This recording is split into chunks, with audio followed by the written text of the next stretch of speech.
Bismillahirrahmanirrahim.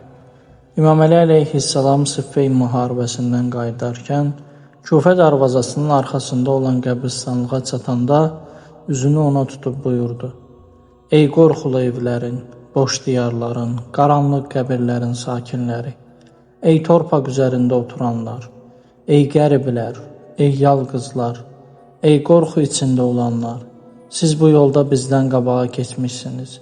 Biz də sizin arxanızca gələcəyik. Evlərinizdə başqaları məskunlaşdı. Həyat yoldaşlarınızla başqaları evləndi. Mallarınız varislərinizin arasında bölüşdürüldü. Bunlar bizdə olan xəbərlərdir. Sizdə nə xəbər var?